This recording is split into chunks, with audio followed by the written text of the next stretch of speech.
என்னடா காலையிலே லைனில் நிற்கிறான்னு பார்க்குறீங்களா? டே 1 ஆஃப் பெங்களூருங்க. காலையிலே எந்திரிக்க முடியாமல் எந்திரிச்சுங்க. ஊரில் இருந்தேன்னா 10 மணிக்கு தான் எந்திரிப்பேன். இங்கேருந்து எனக்கு 8 மணிக்கே தூக்கம் விட்டுருச்சுங்க. எந்திரிச்சு ஜன்னலை திறந்து சன் பாத் வாங்கிட்டு இருந்தேங்க. அப்படியே சன் பாத் வாங்கி முடிச்சுட்டு அப்புறம் போய் பைக் இருக்குதான்னு பார்த்துட்டு வந்தேங்க. பார்த்துட்டு வந்துட்டு குளிச்சுட்டு ரெடி ஆகிட்டேங்க. சரி பனியன் போட்டு சீக்கிரமாக கீழே போகணுன்னு சொல்லிட்டு 10 மணிக்குள்ளே சாப்பாடு தீந்துரும்னு சொல்லிட்டு போய் பார்த்தா குண்டானை திறந்து பார்த்தா கீழே சாப்பாடு இல்லை.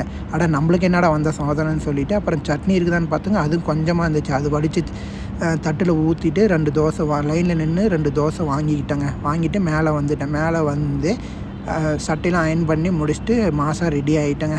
சரி கிளம்பலான்னு சொல்லிட்டு பேக்கெலாம் எடுத்து மாட்டிட்டு ஹெல்மெட்லாம் எடுத்து கையில் வச்சுக்கிட்டேங்க. கீழே போனால் அவன் ஃபேஸை காமிக்காத ஜி அப்படின்னு சொல்லிட்டான். எனக்கு வெக்கமாக இருக்குதுன்னு சொல்லிட்டான். அப்புறம் பெங்களூர் கிளம்பிட்டேங்க.